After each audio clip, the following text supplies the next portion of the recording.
Good morning everybody. Today my talk is to talk about medical statistics basics. Since the concepts of medical statistics apply to all other fields of biology like agriculture sciences, veterinary sciences or dental sciences everywhere, we can call this better by biostatistics. No matter how much resources you possess, if you do not know how to use them, you will end up like this. We all have enough number of data, enough number of experience. Still, we are unable to produce good papers sometimes. That is because we do not know the basics. Biostatistics is the science of theory and methodology for acquisition and use of quantitative evidence in biomedical research. It deals with statistical methods for analyzing the data with various tests of significance, and today we can do these tests of significance easily with softwares and calculators. We need not scratch our heads with lengthy and difficult calculations. First of all, I want to refresh your memory about a few statistical terms. The statistical averages are mean, median and mode. They indicate the tendency of the data to aggregate towards the center. Mean is the total of all the observations divided by number of observations.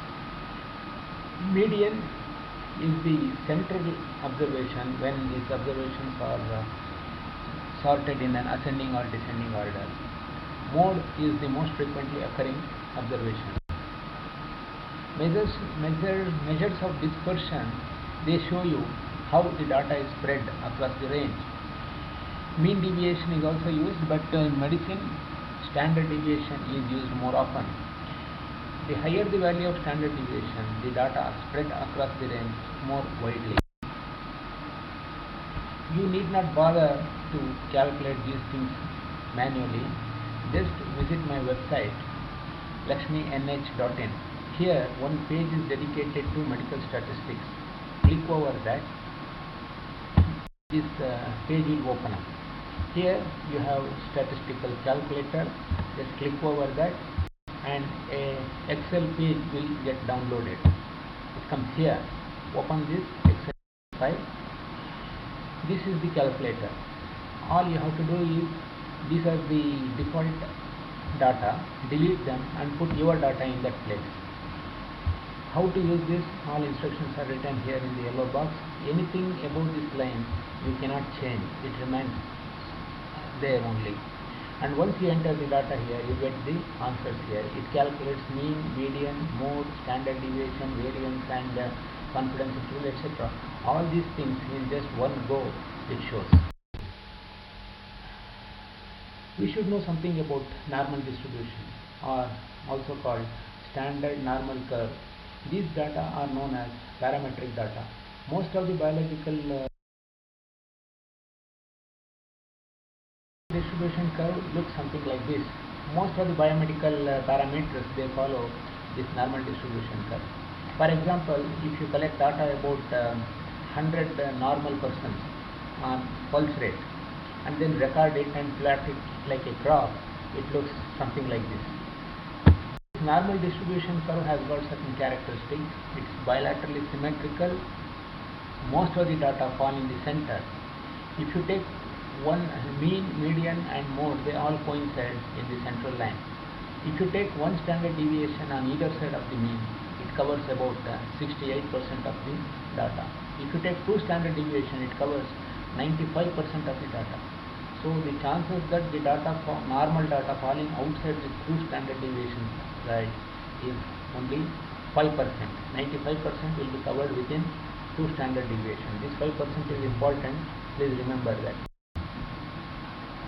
In biostatistics, for observation to be significant, it should deviate from the mean by at least two standard deviations. Or else we take that it is because of the natural variation, this discrepancy in the expected result and the actual result will be there. This 5%, if you put it in divided by, like, it will be 5 by 100, or if you put in decimal point, it becomes 0.05. These all means same. So that's how we arrive at P is equal to 0.05 for the result to be significant. This is the other type of distribution I was talking about. This is non-parametric data. It produces a skewed distribution curve.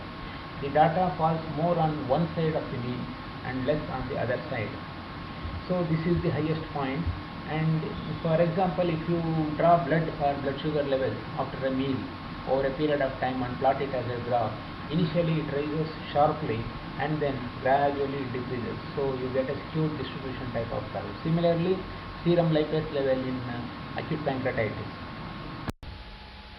I will come back to this natural variation. What is this natural variation? To understand this, let's do a simple experiment. I will toss a coin 10 times. So you all know that the expected number of heads I get is 5.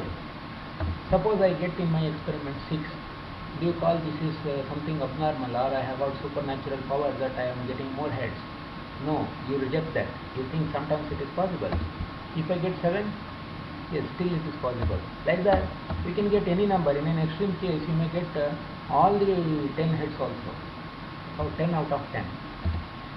This is possible because of the natural variation. So, how to say it is within the normal expected thing and not something supernatural? You keep on doing the same exercise many number of times. For example, one set of experiment means 10 tosses. Like that, you have to do 100 sets of experimentation, and each set you record how many hits you have got. So you can see here only 52 number of times I have got 5 hits. That is perfect normal what is expected. And 19 times I got 4, and about 6 times I got 7 hits. And in an extreme once I got 9 hits also. This is perfectly possible because of the natural variation. Whereas expected frequency should be like this. In all the 100 cases, 100 sets of experimentation, I should get 5 hits. But actual one is this. So what is important is this natural variation we should understand. So when you toss a coin 10 times and it is possible to get any number of heads, although expected is 5 heads. The thing is, why we say expected is 5 heads? Because if you keep on repeating the experiment a number of times, the average will stand up to this. This variation between the expected and the actual real one, this we call natural variation. Similarly, by this phenomena, a user's drug can sometimes produce results. You know, many infections they subside on their own, and rarely renal cell carcinoma are reported to regress completely without any treatment. If you have used some drug during this period, it can produce wonders, and you wrongly attribute success to the drug. The conclusion was easy in our coin experiment because we know the expected mean is 5. That is, the probability of getting head is 5. 5 times in out of 10. But in clinical trials, you do not know what is this expected frequency, what is the mean. So you always need a control group without experimentation, and that average we take it as we compare with the average of the experimental group. So then you will find if there is any difference between these two groups. Probability or p-value we call. This in our medical sciences you always read in the journals, p less than 0.05. Though it is desirable, it is not practicable to keep this p-value as 0, because if you keep it at 0, there are chances that you miss many of the real effect. That's one thing. Secondly, you need large number of patients to produce the evidence, because in statistics you have to produce evidence to support your conclusion. If you want to conclude a drug or particular experiment is successful, then you have to produce result. You have to produce the evidence. This evidence is very difficult to produce, and you need very large number of subjects. Then it will be costly affair, it takes more time, so all those problems will be there. At the same time, you cannot keep it high also. If you keep it something like 0.1 or 0.2, then there are chances that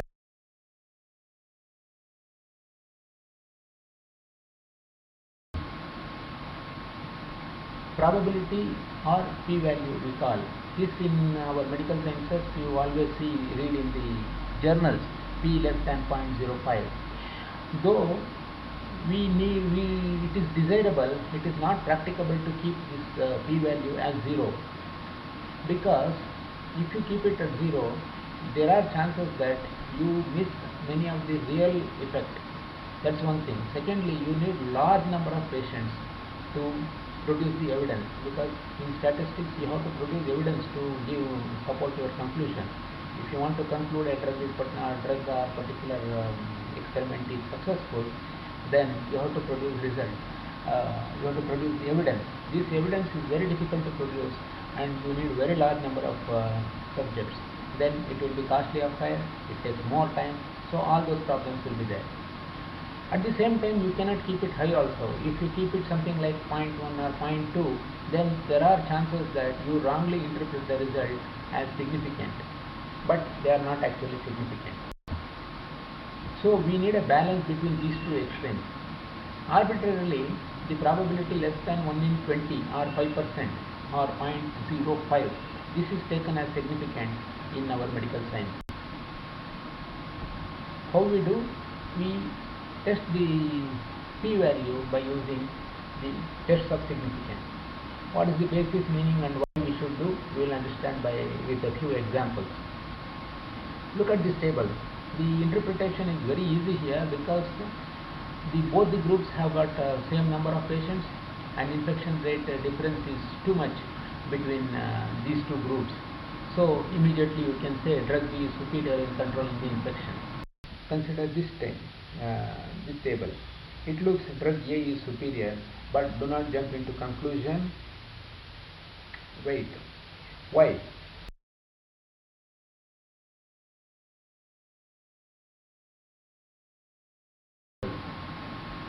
I will give you an analogy which you come across in your day-to-day life, so that you will understand better. Suppose two students, Arvind and Bhaskar, they are taking one test. In this test, Arvind comes first rank, Bhaskar comes second rank. What is your interpretation now? Is Arvind a better student? Yes, our examination system makes us to believe like that, but be careful. I feel it is wrong. Wait. What looks very obvious may not be true. The story continues. The same two students, they will take another test. But now Arvind comes second rank and Bhaskar comes first rank. Now what is your interpretation? Do you still feel Arvind is a better student? Where we went wrong? We went wrong because with insufficient data we gave the conclusion. That's why we are wrong. What you should have done? If a student has to prove that he is superior to another student, what we have to do? We have to conduct a number of tests, maybe 20, 30 or 100. The more, the better. And one student should score better than the other student in at least 95% of the test. Then you can say this student is better than the other students. Otherwise, your interpretation should be there is no difference between these two students and both are equally good. How you analyze this? You analyze or calculate the p-value with the use of these tests of significance. What this test says? These tests, initially it assumes that there is no difference between these two groups or any two groups which you are testing. This we call null hypothesis. So if null hypothesis were to be correct, then the p-value will be more than 0.05. This is what expected. So if the p-value is less than 0.05, then this null hypothesis is rejected and alternate hypothesis is accepted. Then we interpret that there is significant difference between the two groups. Lesser the value of p, stronger the validity of the result. Chi-square test can be done for this type of data. What is chi-square test? Or simply put it, chi test. It compares two proportions and says whether those two are significantly differing from each other. A proportion like 16 by 42, 5 by 10, like that.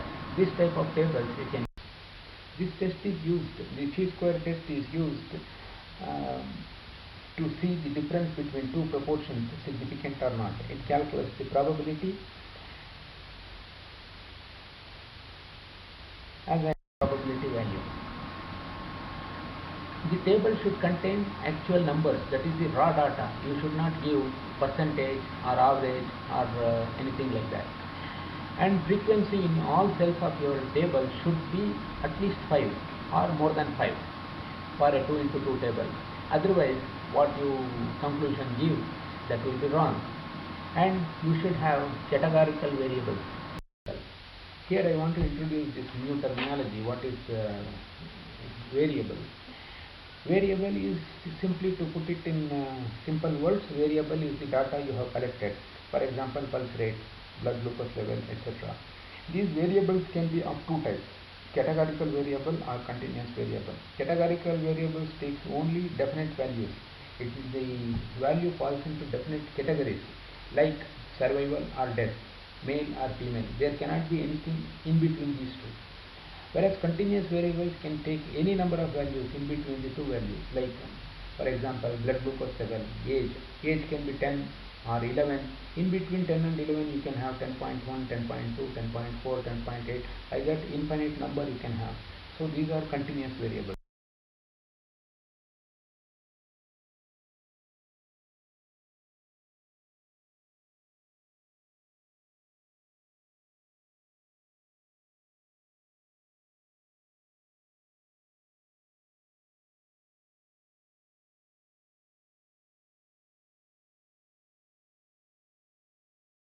So for chi-square test you must have categorical variables and it should follow normal distribution curve.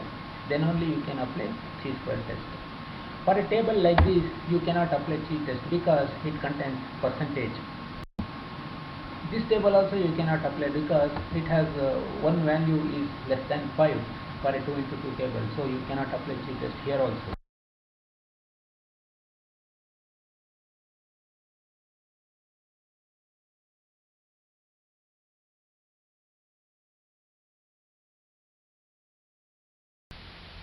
So let me take an example and I will show you how to calculate chi-test without scratching your head.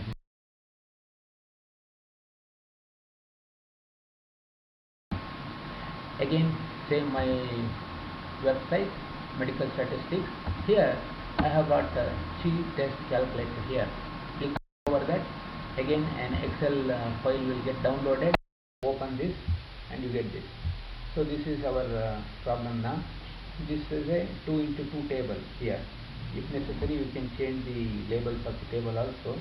Enter your data here and you get chi value here. P is equal to 0.035, which is less than 0.05. So we conclude that there is difference between these two drugs and one drug is superior to other. I told you if the frequency is less than 5, you should not use chi-square test. Then what you should do? Better you use Fisher's exact test or simply Fisher's test. It is also used in the similar conditions like chi-test, but one or more of the cells has expected frequency less than 5. However small the frequency, still you can use the chi-square, the Fisher test. Rest all conditions same as chi. For example, if you take intraperitoneal polypropylene mesh placement and occurrence of fistula, for this large number of patients only 1 and 2 fistulization is there. How to compare which is superior? You have to do Fisher test. I could not create a calculator for this Fisher test. However, I have given a link, useful link here to various calculators. Click over this link. Then one page opens. Here there is a link for Fisher test. Click over that or copy paste to your browser. You get this page. Again same thing. A small table is there. Here you enter your data and click next. You have the result here. The p value is 1. That means there is no significant difference between these two groups.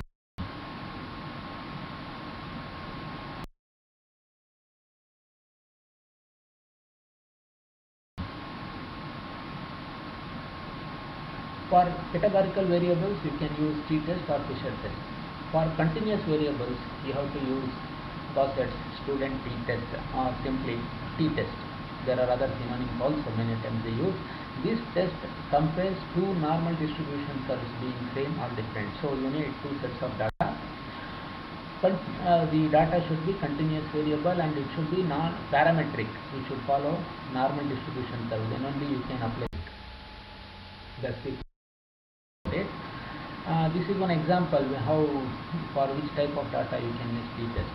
This is the number of days from onset of pain to surgery during in perforated cases and non-perforated cases. In perforated cases, the number of days will be significantly more. So here you can see 4.3, 4.5, maybe 4.35 like that.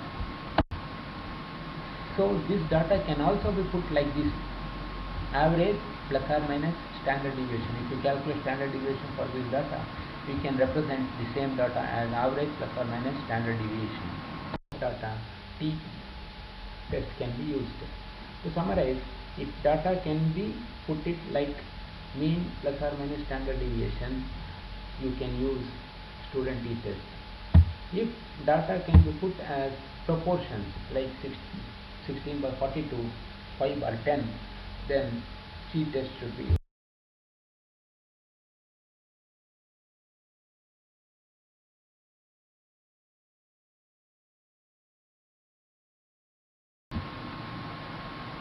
This is the table. This is also available in my website. You can see there. There are different values here in group 1 and group 2. Remove this and then put your data there, and you get p-value here. That is as easy as that. You don't need actually any statistician for calculation of these things if you understand properly and know when to use, when not to use. A pair t-test is also there. Pair t-test is used. It is similar to t-test, but for each subject there are two observations. For such data, you should use pair t-test. Rest of the conditions student test, student t-test. So for each subject there are two data. For example, you are doing a bariatric surgery and you want to see whether there is significant reduction in the weight. So for each patient you have got two data. One, weight before surgery. Second, weight after surgery. So when this pair is there, you use pair t-test. Another example, visual analog score before and after surgery, and surgery is done for pain relief in chronic pancreatitis. That chart is also there in my website. Calculator is also there in my website. I told you, if the data is parametric, then only you can use t-test. If the data is non-parametric and following skewed distribution curve, what you should do? You have to use Mann-Whitney test. The rest of the conditions are similar to t-test. While reading journals, probably you come across these words: one-tile test and two-tile test, etc. What are these tiles? These tiles are the extremes of the data. One-tile test is used when result falling on only one side of the range is significant. Two-tile test is used when result falling on both sides of the range is significant. Probably you will understand. I will give you example to make you understand. What are tiles? These are the tiles. For example, if you compare stapled hemorrhoidectomy and a conventional hemorrhoidectomy, and you are looking for recurrence rate, which has got better recurrence rate, your end conclusion could be that stapled hemorrhoidectomy is better than conventional hemorrhoidectomy, or conventional hemorrhoidectomy is better than stapled hemorrhoidectomy in terms of recurrence rate. So both these results are possible and both results are significant. So you have to use two-tile test. Consider this example. You are doing laparoscopic ventral hernia repair. You want to compare mesh placement and without mesh placement, only anatomical repair, these two. Then now you are looking for the adhesion formation rate. In mesh group, you cannot have less adhesion formation than non-mesh. Either it will be similar to non-mesh group or it will be higher than non-mesh group. That means less less number of additions in the mesh group is meaningless. We need not test this possibility. You are testing only on one side, that is either it is same as non-mesh group or it will be higher than non-mesh group. So you have to use one tail test here. Thank you.